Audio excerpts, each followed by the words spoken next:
Good evening, everybody. Today is Tuesday, the 31st of January, 2023. The following video is a video recording of the meeting that I requested with the Constantia Kloof and surrounding area residents, which I'd like to say thank you to the couple that did call in. I think there were about 10 of us in total. But the plan really was to create a video in order for you to, for every viewer to share it with others as well. The topic of the meeting was actually as a result of the lack of water supply in the 24 to 48-hour period that was experienced between Qualarina all the way through to Willow Park and other areas, including the south of Joburg. And the original plan was to call the meeting, to put a plan into place, or to prepare a plan for how we were going to deal without having water. And literally an hour later, the water started to flow. So I turned it more into why we need to prepare, and that is ultimately the final message of the video itself. And of course, the whole concept is that from this, we can now springboard off of it and start getting together, getting organized, getting trained, getting prepared, because it takes work, it takes effort, it takes money, and it definitely takes the community's input as a whole in order for it to work at the end of the day. So please just have a look at the video. It's in its entirety. I do believe that there are many relevant points to many people, and some of it might not be relevant to you. That's fine. I mean, some people like chocolate cake and others like vanilla cake. The fact of the matter is that right now we do need to prepare. So thank you very much to those who joined, and thank you for those of you that actually watched through to the end. I hope you learned something out of it. And of course, if you would like to make contact with me, just WhatsApp me. The name is Chad. My cell phone number 082-859-2684. And the website address is www.disasterreliefcert.org.za. That's disasterreliefcert, one word, .org.za. Thanks. Okay, good evening, everybody. Let's get started. It is the 31st of January, 2023. The time now is 19:08. I did say we'd start at 1900, but some technical difficulties, and of course, always need to make some kind of an allowance for people that get caught in traffic or find themselves running for last-minute coffee if they've got water, that type of thing. Let me introduce myself. My name is Chad Milam. As you can see, I am actually a human being, not some AI on the other end of WhatsApp there. So ChatGPT is unfortunately not part and parcel of my activities at all. During the course of my talk with you and looking at what we're going to do, if I'm looking to the side, it's not because I'm squint. It's actually because of the fact that I've got 3 screens, and my teleprompter is in the center of the 2 screens. So if I want to look at you, I've got to look on the other screen. I can't put it up on the teleprompter, especially if I got something there. So please don't mind me if I look to the left. Let's just give Teresa an opportunity to get on board quickly. Sheldon, you sending me voice messages. I'll have to respond to it just now. Just now, it's not appropriate for a webinar. I know you radio amateurs, don't worry. Just waiting for Teresa to join, and don't worry about that voice message. Okay, I won't, I promise. Ranier, I think it's you that's come up there. Good evening. Let's just do an audio check with you quickly. Hello there. Good stuff. At least you are working. And Teresa, I don't know if Teresa, which Teresa or which group Teresa is on. I'm going to carry on in any event. Okay, so very, very briefly, let me just tell you my background. Firstly, yeah, I got grey hairs. I am 59, so I'm not out of school. And as a result of that, I see somebody dropped off there. I don't know who. Hopefully, we're not going to have technical issues tonight. My background, I was operations manager for the South African Red Cross Society in the late 80s, pre-Mandela release period. I was actually with Red Cross for a total of 18 years. I was permanently employed with them on 2 different occasions. The first 2.5 years, I was the assistant coordinator of manpower and training. And then after that, the second trip when I came back, I took over as the operations manager. And of course, I was trained in disaster relief and assistance by the International Committee of the Red Cross. And as a result of that, as the years went by and I got involved in family and I got involved in jobs and businesses, I sort of fell off of doing any of the humanitarian work. However, 7-8 years ago, I decided it was time to get back in because it's something that I could get out of my system as a whole.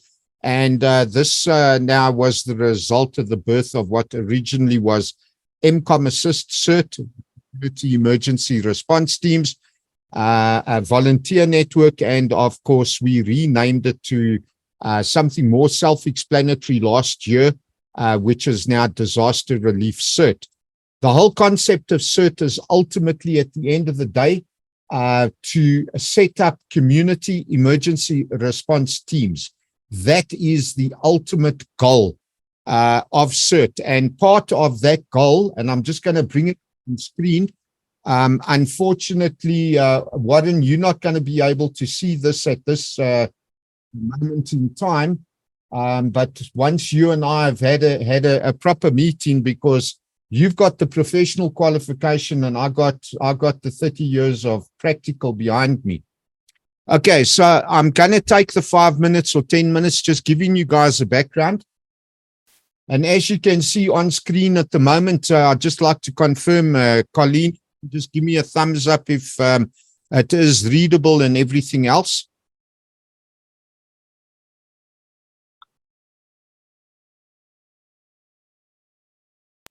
Chad, you just need to get rid of the little tabs on the side, like fill up the screen, because we're seeing half a page. There we go. That's it.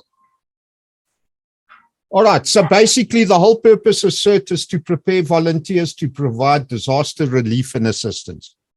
That is our ultimate goal. And we hope to achieve this by establishing community emergency response teams, creating disaster awareness within local communities, and of course, training CERT registered volunteers. Now, that is all part and parcel of our memorandum of incorporation, purely because of the fact that we are in actual fact registered as a non-profit company, as well as a public benefit organization with SARS, the South African Revenue Services. So it is on that basis that I have called this meeting, because at this moment in time, we have come to a situation, and I must be quite open and honest and frank with the community of Constantia Kloof. In this last week or 2 weeks, I've probably drafted 6 voice notes and then deleted it. Constantia Kloof and some of the surrounding areas around us are very privileged. We are not experiencing what other communities are experiencing. 10 days ago, for a period of about 6 days, Randfontein was out of the window. Those WhatsApp messages were flying literally every minute with the problems they were experiencing. And Constantia Kloof was doing what Chad really likes to do, and that is go to the beach. We were laid back. Randfontein was being walloped. Boksburg, after the LPG tanker blast, the crime in Boksburg, you guys, will be shocked at knowing.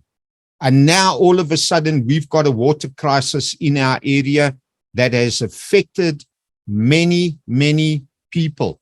I estimate, and I need to go and have a look at the statistics. Christine, you alluded to the fact that you could, in actual fact, assist from a PC perspective.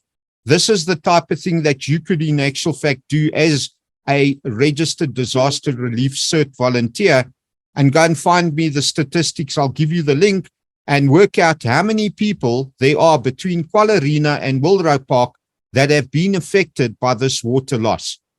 Now, we are at a point where it is no longer an issue of your Chad just says, or Chad, like again, I'm going to make the statement. I've had people private message me and tell me I need to see a doctor, and, you know, I don't know what I'm talking about, and I'm one of these doomsday prophecy idiots, whatever the case might be, and all the rest of it. The fact of the matter is we need to deal with facts. And the fact is that our electricity situation is not going to get better in the short term. This morning I put out on the group that, you know, we on stage, whatever it was, stage 3 or stage 4. And before I even looked again, we were at 5 and 6 for today. We are trying to recover from no water, and we're moving into a 5 and a 6. It's not going to help our water crisis.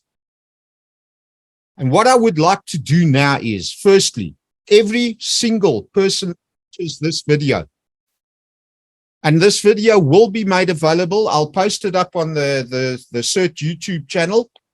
And I encourage each and every single one of you guys to share it and to start speaking to the neighbors. We've got to get together and come together as a community, and not, in actual fact, sit back and do what a lot of people expect in situations like this.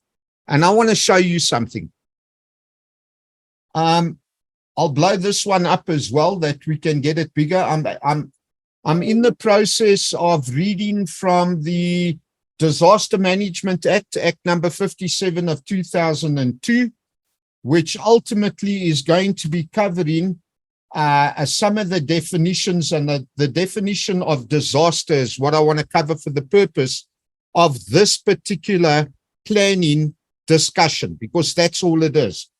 A disaster means a progressive or sudden, widespread or localized natural or human-caused occurrence which causes or threatens to cause death, injury, or disease, damage to property, infrastructure, or the environment, significant disruption of the life of a community, and is of a magnitude that exceeds the ability of those affected, that's us, by the disaster to cope with its effects using only their own resources. Again, ladies and gentlemen, by the pure definition of disaster from the Disaster Management Act, this situation now qualifies as a disaster. However, it may never be declared, or may take several weeks, if not months, to be declared a municipal or provincial disaster, because there's different structures, and I'm not covering it here. I want this as the backdrop. I need to quickly pull something else up because of the keywords that were mentioned. The keywords that were in actual fact mentioned in the definition: causes death, injury, or disease. Why is water such a critical part of what we deal with on a daily basis? Well, quite simply put, if I can just get my page open here, I will share this with you verbatim. I need that baby, and I need to open you up. There we go. And we are going to look at what I put out on the weekly net this last Sunday, where I specifically covered and discussed the water issue before Constantia Kloof was affected, and before our community actually lost it. Guys, seriously, everybody in this area lost it. Look at the amount of messages put out on the councillors group. It was actually unbelievable with the way that people responded to what happened after literally 24 hours of water. And when I said that Constantia Kloof is in actual fact privileged and we've been let off the hook lightly, there are other areas that have been without water for 14 days. Yeah. Now, I want to read this quote from the World Health Organization's fact sheet. Contaminated water and poor sanitation are linked to transmission of diseases such as cholera, diarrhea, dysentery, hepatitis A, typhoid, and polio. Absent inadequate or inappropriately managed water and sanitation services expose individuals to preventable health risks. Again, this falls into our definition of disaster. Okay, so that being said, that's the backdrop of this meeting. Unfortunately, like everything of importance, there is no such a thing as a 2-minute introduction and then it's over and done with. Moving forward, I want to set some ground rules and I want you guys to unmute.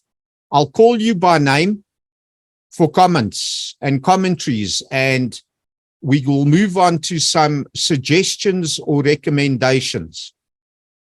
But the ground rules that I think that must be set for this particular meeting and discussion is that firstly, preparedness of this nature has got absolutely nothing to do with politics, race, religion, or otherwise. This affects everybody that we are about to discuss. Every single person that is of human nature is subjected to the very same thing that everybody else is experiencing. Secondly, we can sit here until 2024's election and discuss the failures of government, the failures of municipalities, of parties. It's irrelevant, ladies and gentlemen. It's irrelevant. Because when we sit and discuss that, we are not finding a solution. We are not looking out for ourselves. When we look at the definition of a disaster, where even the local authorities are unable to provide, we've got to stop looking for them to provide, and we've got to find our own solution.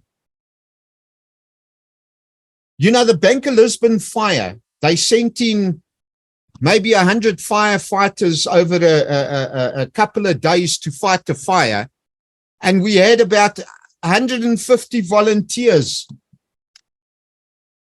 I wonder if I've got the group here. It's here somewhere. There were about 150 volunteers that went and collected water and took it to the firemen out at Bank of Lisbon. Where are those volunteers for us? Yeah, between Qualarina and Wilrow Park is my question. As a community, we need to be able to sort it out. Therefore, no discussion of politics moving forward.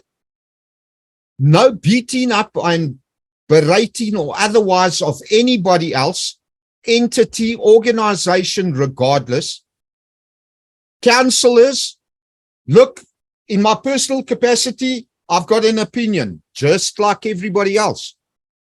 But even the councillors need to be left out of this. This is a community-based discussion. I think that's the basis of the meeting. So let's have a listen. Colleen, any commentary, short commentary at this stage? Yeah, Chad, just so that everybody knows, we own the swim school in Beverly Drive North.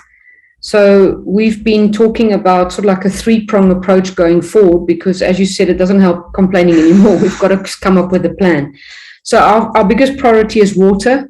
We are going to look and see if we can implement a borehole, because obviously with 200 customers coming through on a weekly basis, sanitation is a very big concern for us. Sorry, my dogs are getting excited here. With the break in water that we've had in the last 2 days, we had some rainwater saved up, but we are literally 1 day away from sending our customers away because of the toilets not being operational. So that's our first priority. Our second priority is going to be power, because we need to be able to operate our swimming pool. And then the third one is on a more personal basis. We are very seriously considering taking quite a big portion of our property and turning it into an organic farm. We've got a very long way to go, but that's our third part of our plan, is to start growing our own food. And I think I mentioned to you, Chad, it would be amazing if other people in the community got on board with this, because if we can start sharing that whole concept of it takes a village, it would be awesome if we can trade, food for water, for whatever the case might be. And although we're not 100% there yet, our household definitely feels it's time to start preparing in terms of those three things: water, power, and food. Good stuff. Thanks, Colleen. Sheldon, you next. Any comments? If you haven't got any, just say no comment and I'll move on. Chuck, I had a fun that had to unmute it again. It's basically on what Colleen has said. If you remember our conversation we had the other day, Candice is pretty much onto the same sort of thing. Candice being my wife. So where we stay at the moment, we're renting a property and there's nothing much we can do here. But we unfortunately found out this afternoon, that the property that we were going to be able to share with, where we were actually going to do exactly what Colleen's talking about, we just found out this afternoon is now part of a land grab. So we've unfortunately lost that. So we're basically back to the drawing board. So at this point, that's basically what I've got. All right, good stuff. Teresa, up next.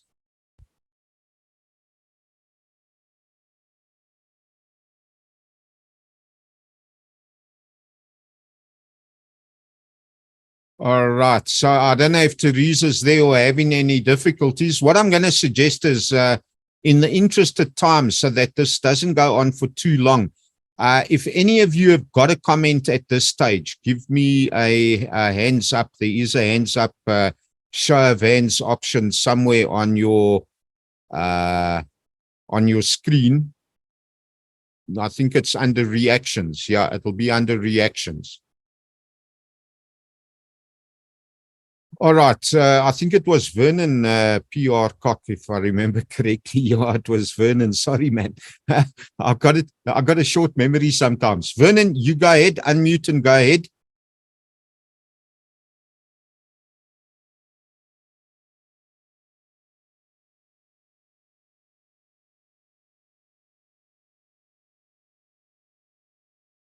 Okay, Vernon, I don't know what's happened to you. Miriam, I see your hand is up. I'll call you in a minute. Vernon, do you want to go ahead?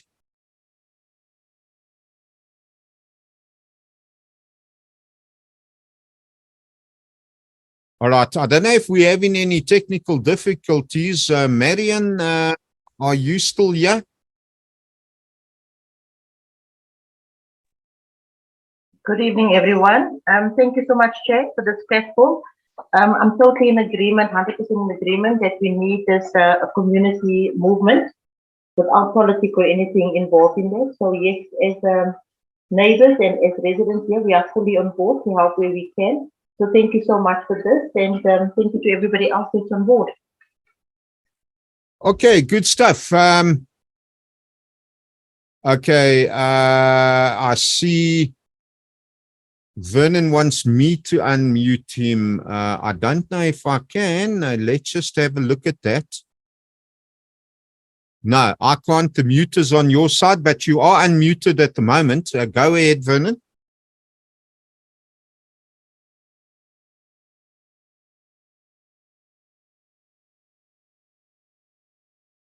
We got nothing from you. Do you want to put it, just type something in the chat box if you want me to repeat it, but we're not getting audio from you. Okay, I think somebody else dropped off now. You see, now this is something that I want to throw in the pot here at the moment as well. We need to look at fact. Fact of the matter is electricity supply is unstable. As a result of that, what we have just experienced firsthand, water supply failed dismally. That's a fact. We cannot dispute this. You know, to be without water 4 or 5 hours, we could get away with it. 24, 48 hours is unacceptable. But in addition to that, our cell phone networks are failing on a regular basis. And you guys don't realize it. Why? Because you're not like me that's got a phone in front of you the whole time. You work, you do this, you do that. You're not watching your phone. You're not watching the networks. You don't have notifications coming through from various ISPs because I've got an IT business that are constantly updating on the systems that have failed. And all of this needs to be taken into account. All of it. The question for tonight is quite simply, what do we do if we get into this situation again with no water? I know what my recommendation is, but I really need the Constantia Kloof community to sit back and seriously reflect on what is going on here and to please not take this for granted. You know, there's times that I want to hit just as well. Those of you that can see behind me, I've got a wooden wall there, but behind it is glass. There are times I want to hit my head against a brick wall, not only with this group or WhatsApp group, but with other groups as well, because guys, we have a problem. So anybody got any recommendations? I want to throw it out to you, and then I'm going to make a suggestion. Vernon, if you still want to try your comment, you said you're getting 100,000 liter tanks that will be connected to your gas line of your geyser. That will ensure we can shower in these times. We use the pool water for flushing the toilet. Okay. Sorry, I have to say it. We've got to use our water in the appropriate manner, that's for sure. The 1,000 liter tanks, I take it, they are JoJo tanks. If we take a look at what Councillor Leah Knott said this afternoon on the WhatsApp group, the council or the city doesn't have sufficient tanks, and that makes it difficult. And you guys can see that another problem that crept in. The water tank is here, around the corner from me. 20 minutes and it's gone.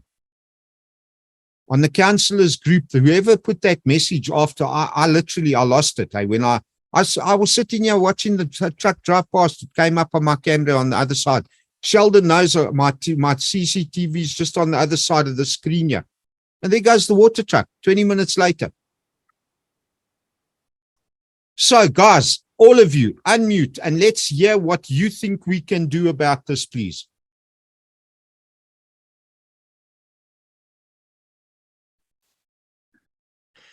Hi there. Okay, just some ideas. Obviously, hats off to you for putting this thing together and for taking the initiative. So just off the top of my head, I think it's important that we are able to identify those houses or plots that do have access to the spring waters, you know, the, what do they call it? Boreholes. The borehole water.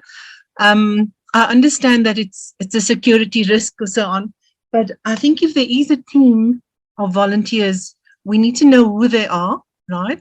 Like you mentioned before, we need to find ways to secure them so that there is security for those people, right?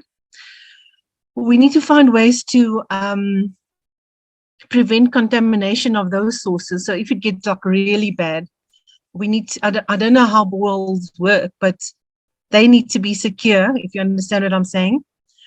And then what I think it's also important that we have a group of people that are able to collect and distribute water safely and in a fair way. Because I noticed on the group chat, there was some old people that were saying somebody was an old lady that, or somebody that was sick and they don't have a car, they can't get water. So obviously volunteers to help with distributing water. And then I don't know, look, this is just off the top of my head. I don't know how all of this works, but I'm thinking even rainwater, maybe there's a way of harvesting rainwater and keeping it. Obviously, I know JoJo tanks are expensive, but that might be something we need to start looking at investing in, home by home. And then also education for the community, so that we don't waste water. I know the dams are full, so it's a bit of a difficult one in the situation we're in now. But I think it's still important that when the water is on, that we use it wisely. Yeah, that's just all I've got for now. Okay, thanks, Renier. I see Andrew has joined us and Zubida is connecting to audio. Is there anybody else that wants to add something here? Please unmute and go ahead.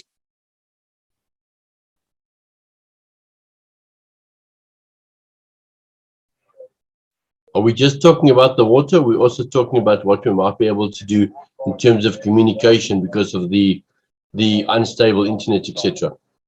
Well, let's hear your thoughts on the communication, Sheldon.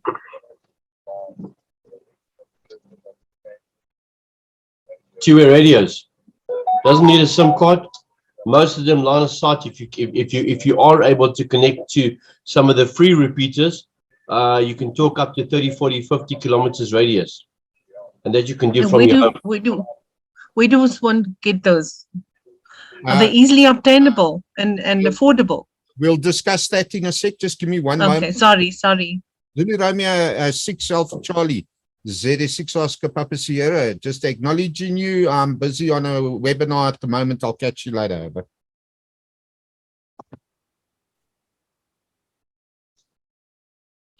Okay, so that's basically my 5 cents. You'll be able to tell the lady more about it. I don't want to get into that chat.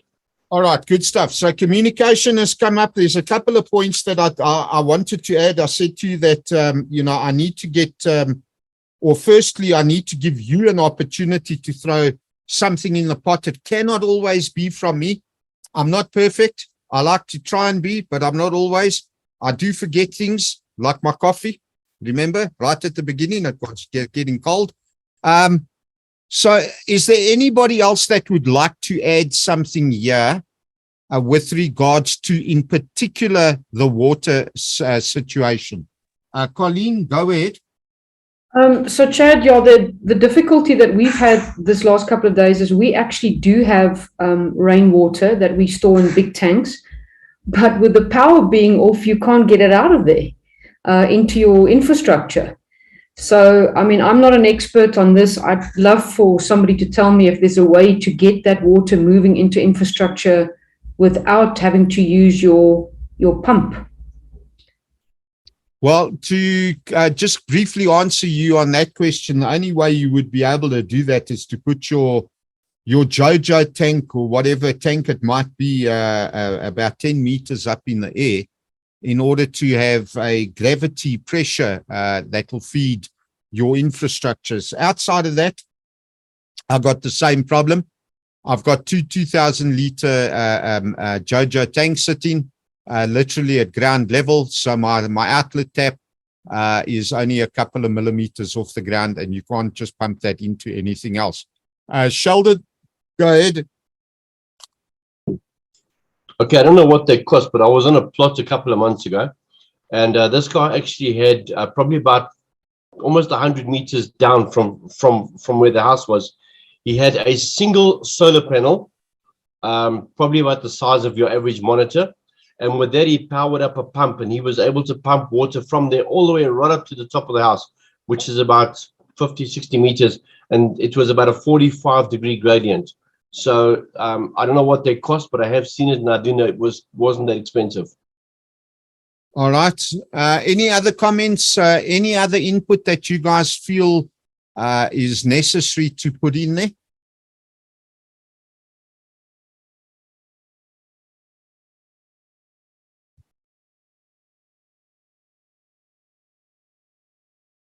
Nobody else got any other input? Are you leaving it up to me?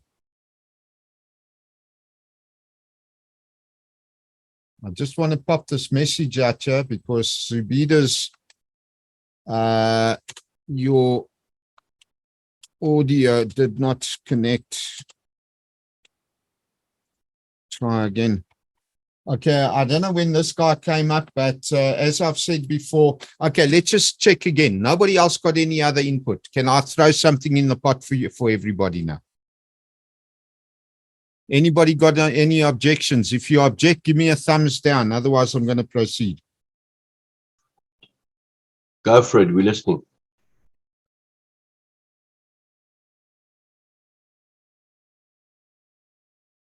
Okay, I see Subida's coming back in again.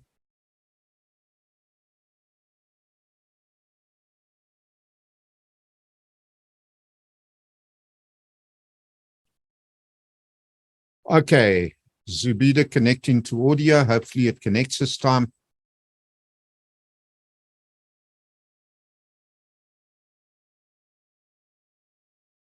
All right, Christine, you sent me a message now that said, are there any representatives from CKRF involved with this initiative? They are mostly a paid membership forum that is involved with many parties, example, security companies, etc. Can they somehow be requested to have some part of this forum and maybe at a later stage also involve the city councillor? Okay, now,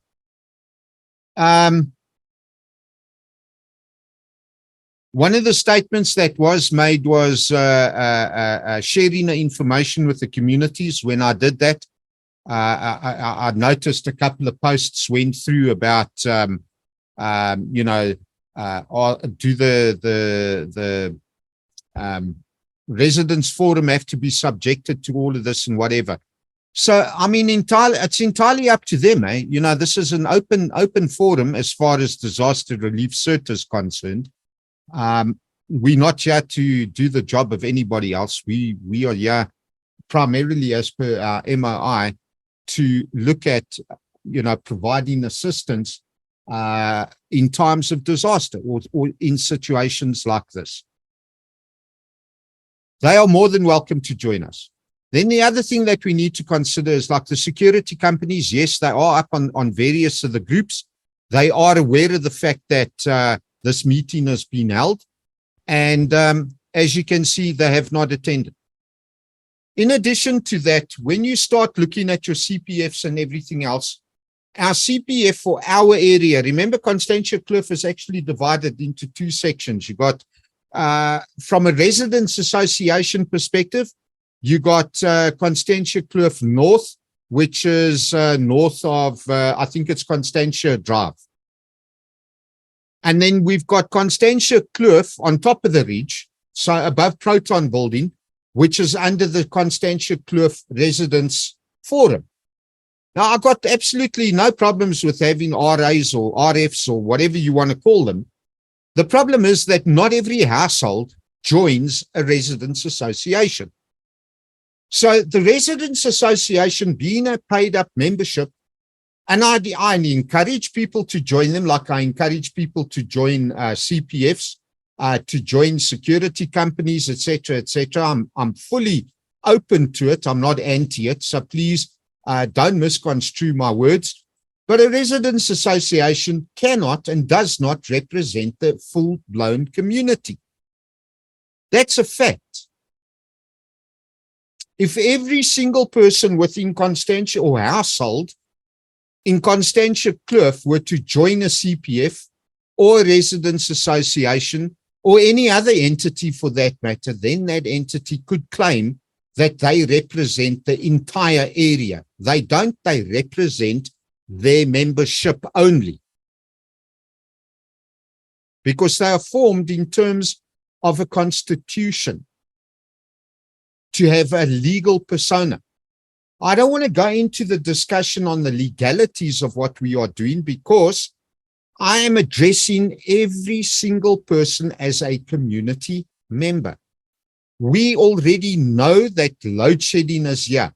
We now know that we are going to be affected with water issues. And the question that has to be asked, how do we respond to this potential? It's actually not even a potential anymore. It is a high likelihood. If I have to now come down to a hazard assessment and a hazard vulnerability assessment in order to determine a risk analysis, now a lot of people are going to watch this video. Those of you that are in attendance are saying, what is he talking about? Warren will know what I'm talking about. He's got a bachelor's in disaster management. The fact of the matter is the risk is high for further water failures, and we need to respond to it. The other thing that I wanted to point out, as we saw on the groups today, in the last 24 hours in particular, the councillors group and the Councillor Leah, not only Leah, but other councillors have been subjected to email, message, email, message, phone call after the next, that you cannot keep track of everything that's happening.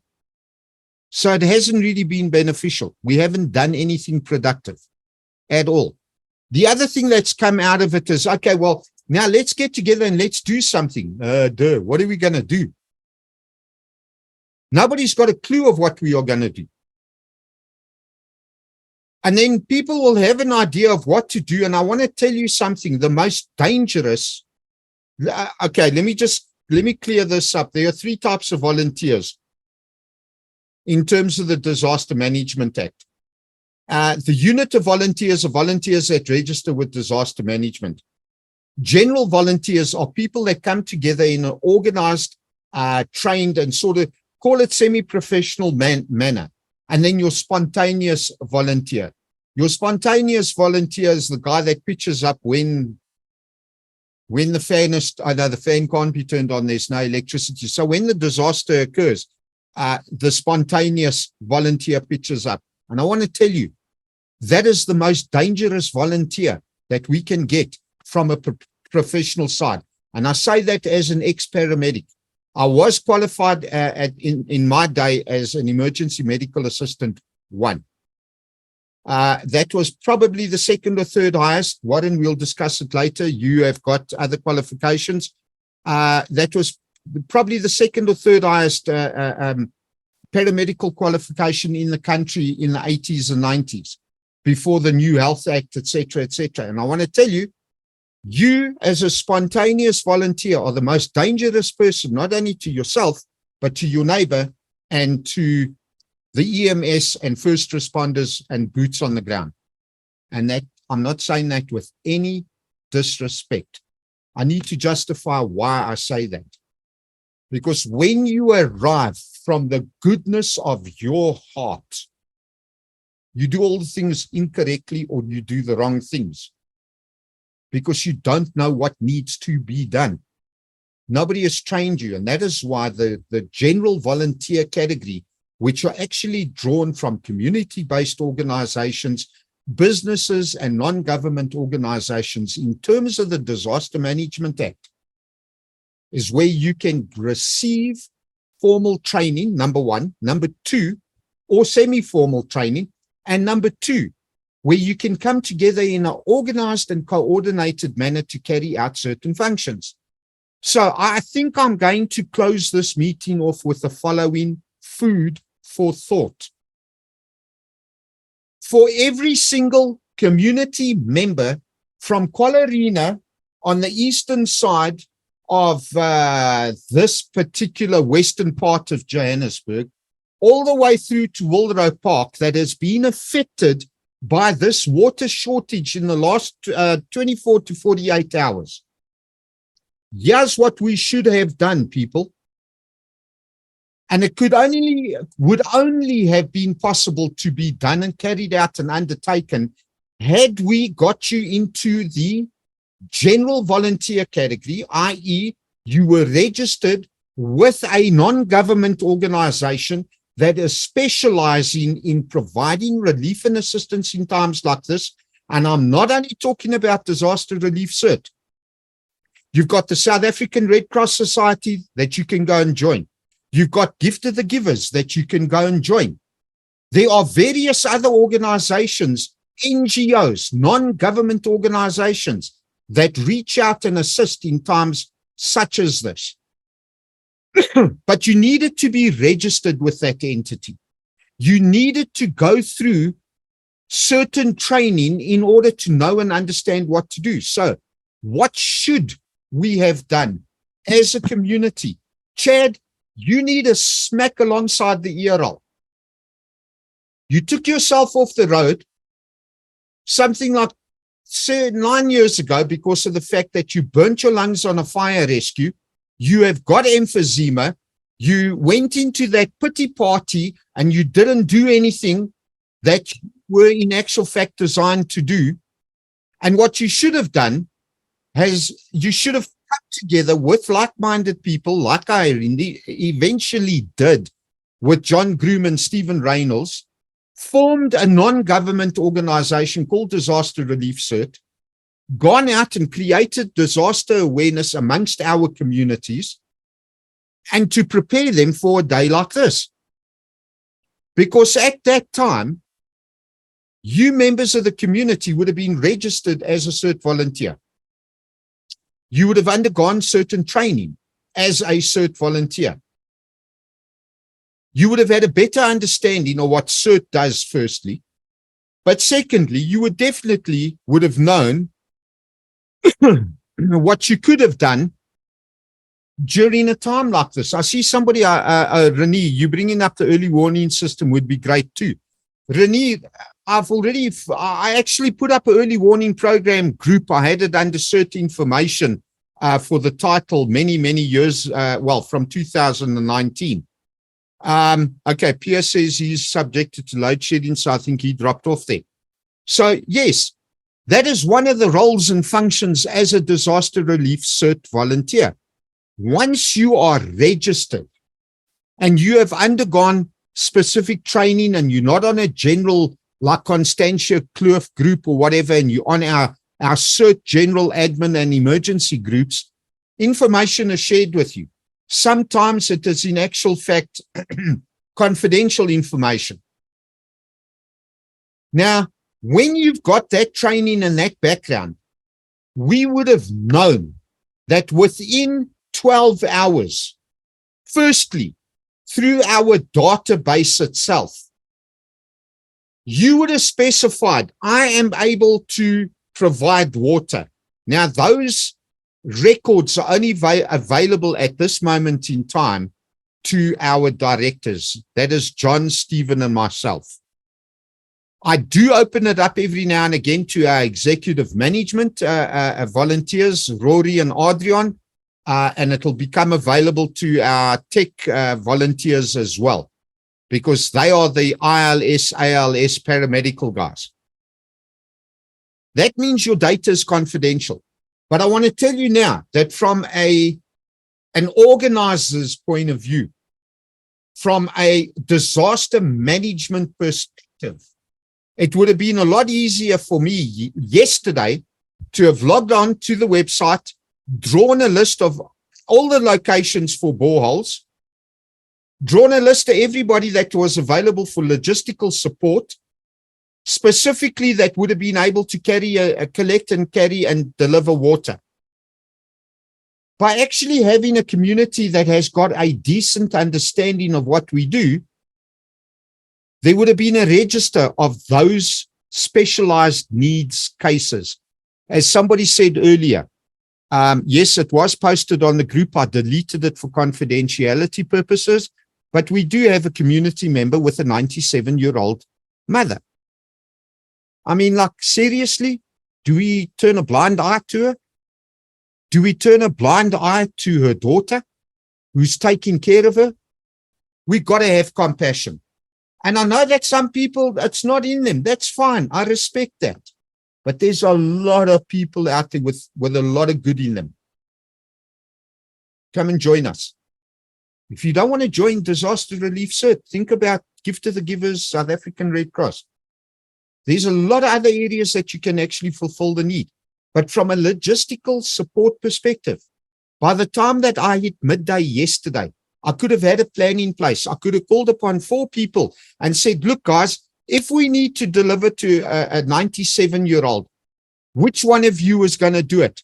We could have made a plan and have already picked up all the empty containers that we could find.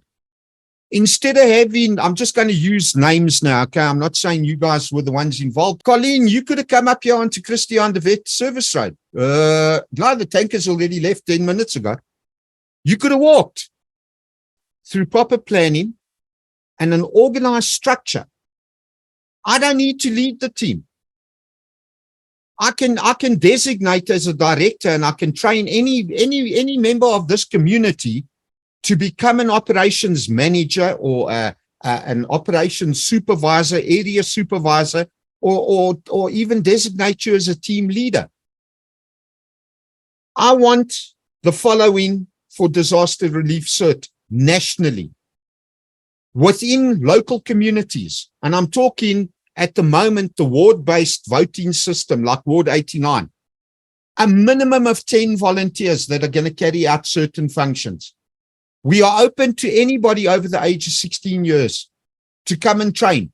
Because when you guys actually come and train and discover, okay, well, look, I don't like the sight of blood, that's fine. You can drive a bucky and go and collect water to take down to whoever it is with a 97-year-old mother. You know, they could have run out of water. I don't know the situation, the medical background or anything along those lines. We've got other people in this area that are on ventilators that don't have electricity, whose batteries are failing.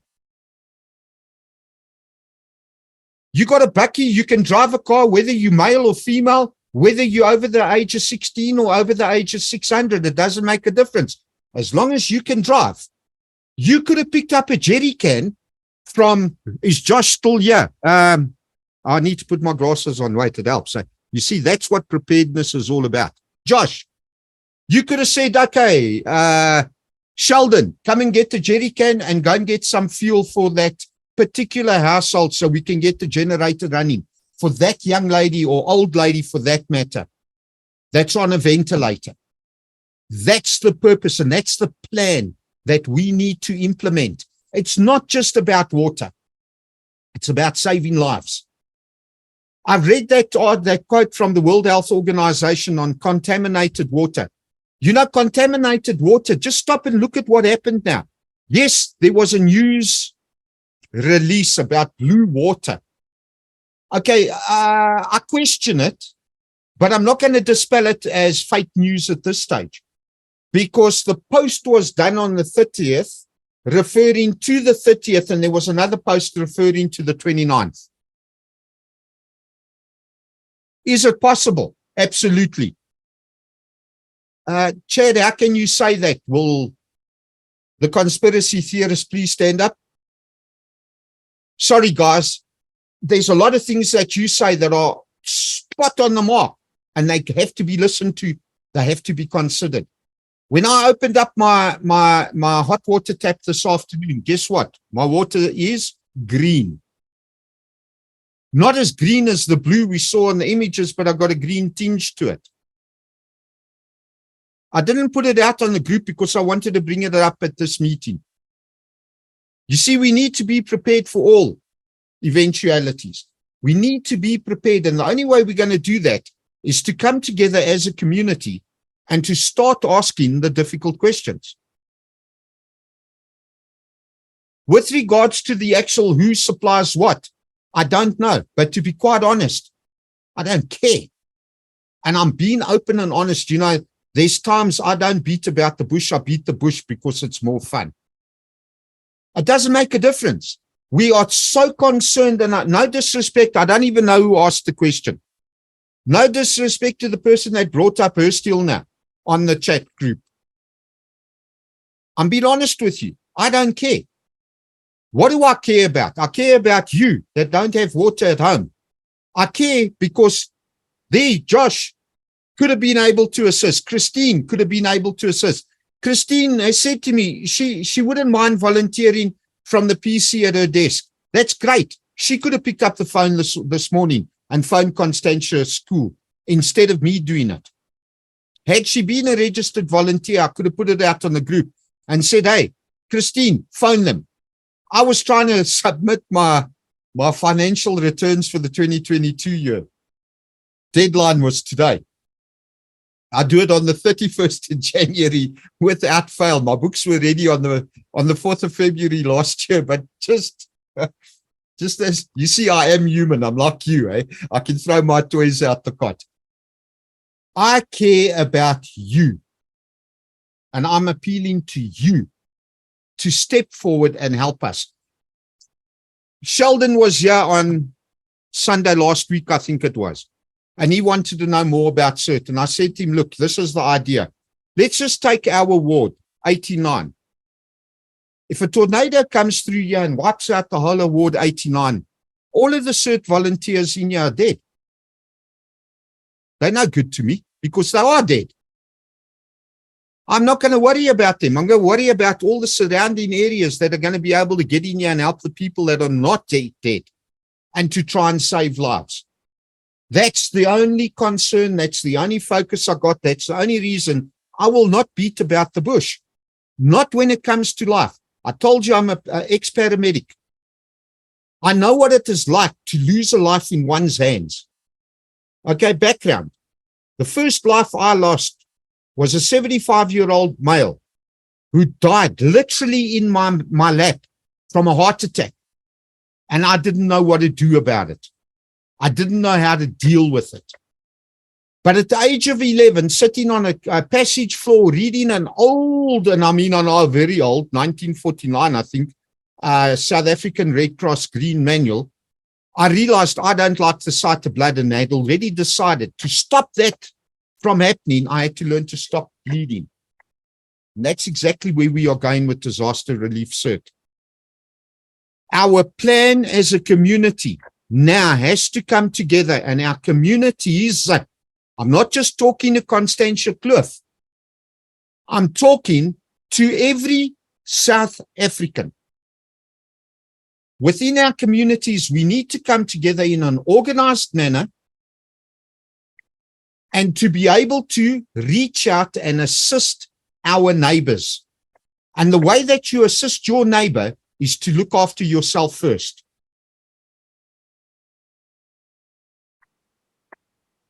Rory Couch, one of our radio amateurs, I asked him to write a basic radio communications training manual, which I edited, and MCOM actually published it. I spent the better part of a year writing a CERT induction training manual, which is also officially published, and it's only available in hard copy. Warren, you can't see this. We'll do this later. I've just spent the better part of 2 years writing the disaster area damage assessment manual specifically for CERT volunteers in order for them to understand the risks, just the risks. You see, there's no way to write a plan. There's no way to write a disaster plan at all, because every disaster differs. Every incident of the same category disaster differs, and every single disaster has got different aspects that need to be dealt with across the board. Like, for example, please don't make your borehole public knowledge. Amongst the radio amateurs, they know that I'm very anti the Baofeng radio that you buy at China Mall. Why? Because as a CERT volunteer, firstly, I have to protect myself. Then I have to protect, Sheldon's got one there. Then I've got to protect my family. Okay, well, at the moment I am single. I'm in the house alone, so I don't need to worry about that. But then I also need to protect my fellow volunteers. And finally, I have to protect the patient, the victim, and all their personal information. And if I do that transmission over two-way radio, every Tom, Dick and Harry that's bought a Bafing at China Mall can in actual fact hear who, what, where, when, and how. And now I want to tell you that during every season, every single season, using Zello, I monitor the Florida Search and Rescue unit in America and the Cajun Navy in America when they have their hurricane season. Louisiana, South Carolina, that whole area. I tell you what, I'll sit here for 2-3 days without sleep just following what's going on. And yeah, let me tell you something. They're in the middle of a rescue. They're busy rescuing the people off of the roof due to the flooding. And the report will come through. Please get the sheriffs out here on some other boats. The guys are breaking in at the back of the house to steal the TV set. Yeah. That's why we don't do things like that, sharing the information, not using Baofengs. We've got a separate radio network. During times of disaster, that was, I think, Josh that left. You'll listen to the rest of it on the recording. I think a couple of others as well. So I'm going to wrap it up. As far as radio communication is concerned, the launch of the Community Emergency Radio Network has also become critical. Because during these times of load shedding, like the water, we haven't got cell phone connectivity. And what is going to happen is quite simply the following. Nobody is going to be able to call for help. So the plan is to come together as an organized community. And you can register with anybody you want. I don't mind, but get involved. If you want to join Disaster Relief CERT, please just pop me a message. I'll send it to you. It's www.disasterrelief, CERT, which is short for Community Emergency Response Teams.org.za. So disasterreliefcert.org.za. Get on board. Get registered. Let me know on paper form. We don't need to do it on a meeting like this. We won't have to do it on a WhatsApp group. Come the 1st of March, the MCOM Training Academy is going to start presenting these courses. I've completed 88 training videos of 10 to 20 minute segments, just covering these 3 categories here. There's 1,880 presentation slides that I'm about to present to Disaster Relief CERT registered volunteers. I specifically wanted to get everybody up, as many people as possible here, in order to do a video. And now we're going to share it out with the other guys. And each person that has attended tonight, I really and truly hope that you are going to walk away, reflect on what I've had to say, consider every aspect that I have covered, to seriously think about it. And in all honesty, I do not believe that you will walk away tonight saying, I reject what was presented tonight. I really cannot see anybody doing that. Then the only thing I can ask is, put it out on your local groups, all of them, and start encouraging. This is how we create awareness. This water situation is an eye-opener, and I'm telling you, the Lord's laying it on my spirit. It's just the beginning. We won't go down that path because I said we're not going to make this a religious, political or otherwise. But I want you to understand. And remember things that I actually mentioned last year and even the year before on the Constantia Kloof group. It's here now. This is what we plan for. This is what I've been planning for many years. And I really and truly hope that I can bring this across to you in an unbiased manner that in actual fact stirs things up inside of you. I don't care if you can just pick up a pen and paper and write things down. It means I don't have to do it. It means I don't have to take a paramedic to do it. I can put a paramedic out in the field to go and save a life. That life might be your mother, your grandmother, your father, your son, your daughter. So please, ladies and gentlemen, I'd like to thank you. I know that I'm going to end off with a Q&A if there is any, or comments. But ladies and gentlemen of every community that is watching this video, and each and every single one of you, it will be posted on YouTube. I pray that you will, in actual fact, share this video with as many people as possible, right across the board, and that we can grow our community teams, the response teams. We can grow the volunteer network, and most definitely grow and build up a complete community emergency radio network. And it's not that expensive. It is an investment, yes. The simplest and cheapest manner at the moment is to purchase a radio for approximately 3,000 Rand. I say approximately because it's subject to the Rand-dollar rate, exchange rate. This last week, we were looking at about 2.5 as opposed to 2.8 of the week before. And then there's an annual fee on the radio network of 250 Rand a year, which is for the licensing. CERT volunteers, all of your training and your frequency for your radios is all going to be included at 600 Rand a year. That's 50 Rand a month. That's all that it's going to cost. This is an investment into protecting you and your family and your loved ones, whether you are in Constantia Kloof, Helderkruin, or somewhere down in the Cape, or I've even got volunteers up Limpopo and in Potch and closer to home, Nigel and other side Springs. We really need to grow as a community to deal with situations like this. The electricity, as I said in summary, life support systems. The water is the most important life support system, because the next thing that's happened is the cell phone network. So communications is critical.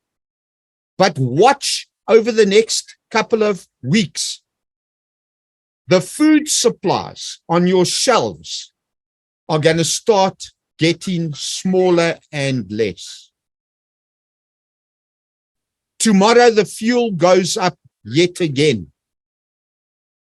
Ladies and gentlemen, consider coming on board. I thank you. And for those that are still left on Zoom, I've gone over by 13 minutes. Is there anybody that wants to add anything? Otherwise, we're definitely going to close the meeting off. Anybody? Unmute and you can speak up, say whatever, do whatever. BT's got a hand up. Go ahead.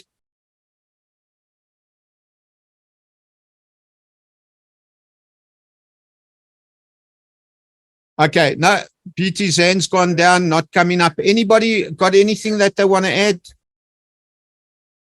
All right, good stuff, guys. I think we're gonna bail out. I'm gonna say enjoy, and I'll let you know the link as soon as I'm done. Okay. Good stuff. Thanks, people.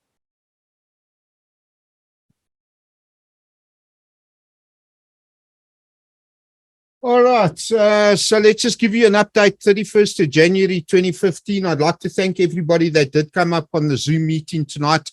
I will also make the link available. One thing I would like to make quite clear is that this was actually not a sales pitch at all.